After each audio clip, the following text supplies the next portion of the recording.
बच्चों, जीरो से हीरो आप भी बन सकते हो। नवोदय विद्यालय प्रवेश परीक्षा कक्षा 6 का तो फॉर्म आपने भर दिया होगा। अगर आपकी शून्य तैयारी है इस समय भी, तब भी बच्चों समय काफ़ी है।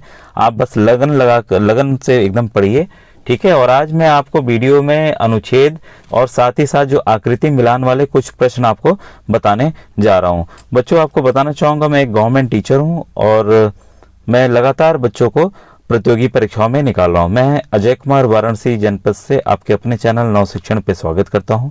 बच्चों, मेरे व्हाट्सएप ग्रुप में करीब 2300 बच्चे ऑलरेडी जुड़ चुके हैं और आपसे भी निवेदन करूंगा व्हाट्सएप ग्रुप से जुड़ जाइए, जिससे आप फ्री तैयारी बच्चों कर सकेंगे, ठीक है। और बच्चों, 25 वर्षों के आए हुए प्रश्नों को मैंने हल करके बताया हुआ है, तो आपसे निवेदन है प्लेलिस्ट में जाकर आप उनको देख लीजिए। ये कहीं पे भी बच्चों इस तरह से यूट्यूब पर उपलब्ध नहीं है, ठीक है। तो अपना YouTube खोल लेंगे और सर्च में आप लिख देंगे नव शिक्षण, ठीक है। इसको लिखने के बाद आप सर्च पे डाल देंगे, ठीक है। और ये जो देखिए आपके सामने ये वाला आएगा, आपको इसको छूना है। तो इसको जैसे आप छुएंगे तब ये देखिए ये आपकी कई चीज़ें आ गई। तुरंत के जो वीडियो अगर आपको देखना है मैंने क्या डाला है, तो वीडियोस में है, शॉर्ट्स यहाँ पे हैं, कुछ इंपॉर्टेंट लाइव क्लासेस कुछ मैंने किए हैं लास्ट ईयर नवोदय के। कुछ बच्चे पूछ रहे थे सर लाइव क्लास के लिए, तो किए थे, इस बार भी करूँगा। और प्लेलिस्ट आपकी यहाँ पर है, ठीक है। तो जैसे आप प्लेलिस्ट को करेंगे तो देखिए तरह तरह की प्लेलिस्ट आ जाएगी। तो आपको देखना कौन सा है, एक तो ये देखिए जो नवोदय विद्यालय इंग्लिश के लिए मैंने किया था यहाँ पे दिख रहा है। इसी तरह से देखिए नीचे आप आते चले जाएंगे और अन्य प्रतियोगी परीक्षाओं के लिए कक्षा 8 के लिए है, ठीक है। तो इसको आप छोड़ देंगे। अब देखिए यहाँ आपको दिया हुआ है नवोदय 2023, तो जो भी लेटेस्ट वीडियो है मैं इसमें डाल रहा हूँ। और ये विद्या ज्ञान का तो अलग परीक्षा है। ये देखिए नवोदय का जो कुछ इंपॉर्टेंट क्वेश्चन 2022 के हैं। अब देखिए नीचे जैसे आप आएंगे कुछ लाइव क्लासेस देखिए 12 मैंने किए, ये दिख रहा है यहाँ पर, ठीक है। और जैसे जैसे नीचे पढ़ेंगे यहाँ से देखिए काफ़ी इंपॉर्टेंट शुरू हो रहा है बच्चों। ये जो है लसा मासा LCM SCF के 25 वर्षों के प्रश्नों के हल, ये मैंने बताया हुए जो भी अभी तक आए 25 वर्षों के प्रश्न, उसको हल करके बताया बच्चों मैंने। कहीं पे भी यूट्यूब में उपलब्ध नहीं है। बेशक ये पुराने वीडियोस हैं, लेकिन काफ़ी मैंने समझा के इसमें चीज़ें बताई हैं जो आप बिना रटे चीज़ों को आप समझ सकते हैं। और एक बार समझ लेंगे तो हमेशा के लिए बच्चों याद हो जाएगा। और कुछ इंटरव्यूज़ देखिए यहाँ सामने हैं जो बच्चों ने निकाले हैं मेरे स्कूल के। और ये देखिए ये वाला जो है 25 वर्षों के आए हुए गुणज और गुणनखंड यानी कि मल्टीपल ऑफ फैक्टर के प्रश्न इसमें है। इसमें इंग्लिश हिंदी दोनों मैंने बताया हुआ है। और जिसकी बेसिक एकदम कमज़ोर है वो फाउंडेशनल कोर्स इसका कर सकते हैं, जिसमें मैंने आसान तरीके से समझाया हुआ है गणित। और गणित ही बच्चों आपको पता है डिसाइडिंग फैक्टर होता है। वैसे ही देखिए ये भिन्न है, भिन्न के 25 वर्षों के आए हुए प्रश्न हैं। अब भिन्न पे देखिए कई बच्चों को आसान चीज़ें समझ नहीं आती, जोड़ घटाना या गुणा या भाग, तो ये फाउंडेशनल वीडियोज़ है, इससे जरिए सीख सकते हैं। वैसे यहाँ देखिए ये बहुत महत्वपूर्ण है, इससे बहुत सारे प्रश्न नवोदय में आते हैं। ये आपका पूर्ण संख्या यानी कि होल नंबर के 25 वर्षों के आए हुए प्रश्न हैं, तो ये काफ़ी इंपॉर्टेंट है। यहाँ देखिए ये संख्या पद्धति के हैं 25 वर्षों के आए हुए प्रश्न। और वैसे ही देखिए ये न्यू के लिए मैंने वीडियोस बनाए थे कि आप न्यू अपनी मजबूत कैसे कर सकते हैं संख्या पद्धति के। ये काफ़ी इंपॉर्टेंट है जिनकी गणित एकदम कमजोर है, ठीक है। अब आइए अनुच्छेद स्टार्ट करते हैं। शिवांग 9 वर्ष का बच्चा है। देखिए आप इसको खुद से पॉज करके एक बार पढ़ लीजिएगा, ठीक है। मैं ऐसे आपके लिए पढ़ने जा रहा हूँ। शिवांग 9 वर्ष का बच्चा है, वह अपने अनुभव अपनी डायरी में लिखता है। चलो उसकी डायरी के कुछ पन्ने पढ़ते हैं। 3 फरवरी 2011 शनिवार को मैं दिन में जब तख्त पर बैठा था तो मम्मी मेरे सिर में तेल लगा रही थी। हमारे अमरूद के पेड़ के पीछे एक बेर का पेड़ है, उसमें भी बहुत सारे बेर लगे हैं, लेकिन बच्चे कच्चा ही खा जाते हैं। आज मैंने देखा मेरे अमरूद के पेड़ पर बहुत सारी गिलहरियां और चिड़ियां एक दूसरे को पकड़ रही थीं। कभी गिलहरियां जामुन के पेड़ पर जाती थी तो कभी नीम के पेड़ पर। मुझे बहुत अच्छा लगता है जब गिलहरियां जोर जोर से ची ची ची करती हैं, ऐसा लगता है जैसे चिढ़ा रही हों। नेक्स्ट पैराग्राफ भी आप बच्चों पढ़ लीजिए खुद से पॉज करके एक बार। 30 अप्रैल 2011 शुक्रवार को सुबह पापा ने जल्दी से मुझे उठाया। उन्होंने कहा, देखो देखो बारिश हो रही है, ओले गिर रहे हैं, बहुत ठंड पड़ रही है। फिर मैं जल्दी से उठा और पापा से कहा, दीदी को भी उठाइए। फिर हमने देखा कि हमारे घर के सामने वाले मैदान में हरी हरी घास पर सफ़ेद सफ़ेद ओले गिर रहे थे। ऐसा लग रहा था किसी ने चमेली के फूल बिखरा दिए हों। बहुत अच्छा लग रहा था। ओले पड़ रहे थे, बारिश हो रही थी, चिड़िया भीग रही थी, कौवे परेशान थे, पेड़ कांप रहे थे, बिजली चमक रही थी। अब देखिए पहला प्रश्न आपके सामने है। ये आपका है, मम्मी मेरे सिर में तेल लगा रही थी।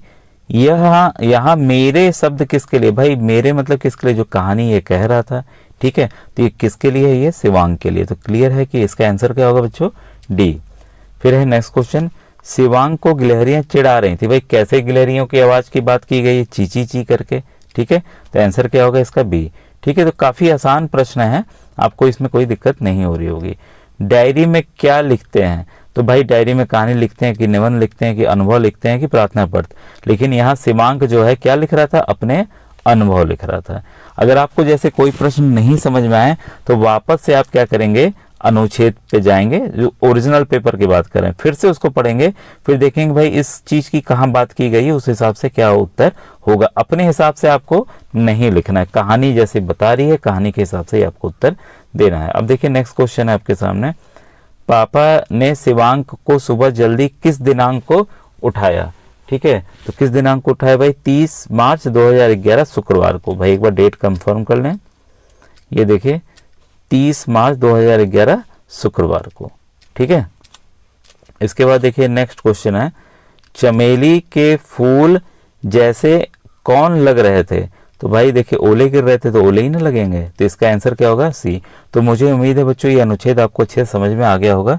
कमेंट में बच्चों जरूर लिखा कीजिए, अगर आपको इस तरह के वीडियो चाहिए लिख दिया कीजिए हाँ सर, यस सर, इस तरह के वीडियो चाहिए, तभी मैं बच्चों पढ़ाऊंगा, नहीं तो मैं गणित ही ज़्यादा ऐसे पढ़ाता हूँ, ठीक है। गणित तो बहुत ज़्यादा पढ़ाऊंगा, इसकी भी लेकिन ज़रूरत है, काफ़ी बच्चे हैं जिनको समझ में नहीं आता है कैसे करना है, ठीक है। अब मैं चित्र आधारित प्रश्न बताने जा रहा हूँ, वैसे ही आप क्या करेंगे अपने से उत्तर कर लेंगे, फिर मेरे बताए हुए आंसर से मिलाएंगे और कमेंट में लिखेंगे कि कितने सवाल आपके सही हुए हैं। अब आइए नेक्स्ट उस पर चित्र आधारित प्रश्न पे आते हैं।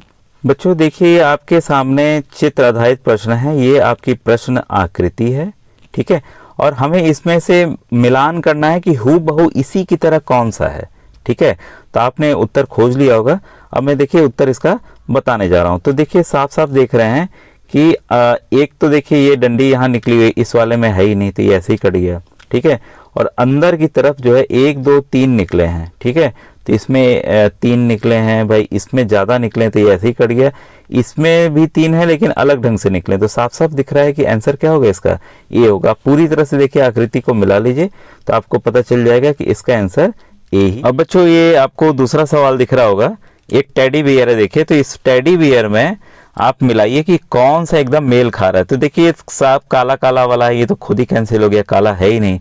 और ये देखिए हाथ इसके ऊपर खड़े हैं, इसके तो हाथ नीचे है, तो ये ऐसे ही नहीं हुआ। एक नज़र में आप कई को कैंसिल कर सकते हैं, तो कैंसिल करके अगर आप उत्तर ढूंढेंगे तो आपके कंफ्यूजन दूर रहेंगे। अगर आप सोचेंगे इसी से मिलाएं तो बस उसको काटते जाइए, ये नहीं है ये नहीं, तो बच्चे 2। अब 2 में बस ध्यान से अगर आप देखेंगे कि देखिए इसके आंख जो है ये कैसी है, इसके आंख काली है ही नहीं भाई, गोल गोल है, तो ऐसे ही कट गया। तो साफ साफ पता चला इसका आंसर बी है। आप बी से मिलाइए, देखिए बी एकदम मैच करेगा, ठीक है। अब आइए ये चिड़िया वाले चित्र को देखें कि आखिर इसमें कौन सा सही है, ठीक है। तो अगर ध्यान से देखते हैं बच्चों इसमें, तो ये वाला देखिए जो ये कर्व है ये ऐसे आया है, ये कर्व ऐसे आया है, तो ये ऐसे ही कैंसिल हो गया, ठीक है। और यहाँ पे देखिए चोंच इसकी काली है, यहाँ पर चोंच काली नहीं है, तो ये भी कैंसिल हो गया। और थर्ड वाले में अगर हम देखते हैं, पाँव में देखिए इसके अलग अलग बने हुए, इसमें पाँव में अलग अलग बने नहीं है, तो ये भी कैंसिल हो गया, तो ये तो होगा ही होगा, ठीक है। तो देखिए इसका डी ही उत्तर है बच्चों, ठीक है। अब देखिए ये एक आकृति बनी हुई है, तो इसमें अगर आप ध्यान से देखेंगे तो सीधी ये देखिए ए तो एकदम देखिए मैच कर रहा है, एकदम मैच कर रहा है, साफ साफ दिख रहा है। ये टेढ़ी लाइन चली गई है, ये हो ही नहीं सकता। इंदर और कट गई, ये भी नहीं हो सकता। ये ऐसे ऐसे आ गई, इसमें है ही नहीं, ऊपर भी ऐसे ऐसे नहीं है, तो ये ऐसे ही कट गया, तो साफ साफ है आंसर है। ये देखिए काफ़ी आसान होता है, बस आपको करना क्या है कि कम समय में इन प्रश्नों को हल करना है ताकि आपके सवाल अच्छे से हल हो जाएं, ठीक है। अब देखिए इस वाले प्रश्न में अगर हम ध्यान दें तो इसमें जो है ये तीर अंदर अंदर आए हुए हैं, ठीक है। और ये देखिए इस वाले में ये डायगोनल इसका चेंज है बच्चों, सर्किल का डायगोनल चेंज, ये ऐसे ऐसे है, ये देखिए ये ऐसे ऐसे, काले वाले ऐसे ऐसे रंगे, तो ये ऐसे ही कैंसिल हो गया। दूसरे वाले को जब मिलाते हैं हम लोग, तो दूसरे वाले में ये तो देखिए मैच कर रहा है, ये गोला मैच कर रहा है, तीर वाला गोल मैच नहीं कर रहा है। देखिए ये अंदर की तरफ है ये वाले, ये ऐसे करके, और ये वाला बाहर निकलना चाहिए लेकिन ये भी एक ही दिशा में है, तो इस वजह से बी भी कैंसिल हमारा हो गया। ठीक है, अब हम सी को देखते हैं। तो सी बच्चों देखिए हूबहू पूरा पूरा ये मैच कर रहा है, तो इसका आंसर क्या है? सी। इस वाले में देखिए एक ही दिशा में ये तीर के निशान है, ये डायगोनल वाला भी गलती है, तो दो दो गलतियां यहाँ पर हैं, तो आंसर क्या हो गया आपका? सी हो गया। अब देखिए ये जो तितली वाला प्रश्न है, तो ये भी इस तरह के प्रश्न आए हुए हैं, आते रहेंगे बच्चों, क्योंकि चित्र कोई भी अपने आप से बनाकर दिया जा सकता है। ये देखिए काला कर दिया गया तो ऐसे ही कैंसिल है। पहले वाले से अगर हम मिलान हूबहू जो है वो मिल रहा है। ठीक है, तो इसका जो तितली वाला है उसका आंसर क्या हो गया आपका? ए हो जाएगा। ठीक है, अब इस वाले में भी देखिए अगर आप चित्र को ध्यान से मिलाते हैं सभी को, तो आपका जो है ऑप्शन नंबर सी एकदम मैच कर रहा है। बाकी देखिए कहीं ना कहीं है, जैसे यहाँ देखिए काला वाला होना चाहिए, यहाँ नहीं है, यहाँ नहीं है, यहाँ नहीं है, तो एक ही फिगर से ही आप पकड़ लेंगे, सबको देख के कंफ्यूज नहीं होना है इसमें आपको। ठीक है, तो आंसर आपका सी हो गया। ठीक है, और इस वाले चित्र में अगर आप ध्यान से देखेंगे तो सब अंतरों को देखते हुए आपका ये जो आंसर नंबर बी जो है बच्चों वो मैच कर रहा है, क्योंकि यहाँ देखिए यहाँ स्क्वायर है, यहीं पे बस स्क्वायर है, बाकी देखिए किसी में नहीं है। ठीक है, इसलिए आंसर क्या हो गया आपका? बी हो गया। और ये आज का आखिरी प्रश्न है बच्चों, इसको अगर आप ध्यान से देखते हैं इस चित्र को, तो इसमें जो डी वाला ऑप्शन है इससे बच्चों हूबहू मैच कर रहा है। तो उम्मीद है आपके सभी प्रश्न बच्चों ये सही होंगे, काफ़ी आसान थे। ठीक है, अगर कोई प्रश्न नहीं समझ में आया होगा तो आप कमेंट सेक्शन में लिखिएगा, मैं फिर से उसको बता दूंगा। थैंक यू बच्चों, थैंक यू।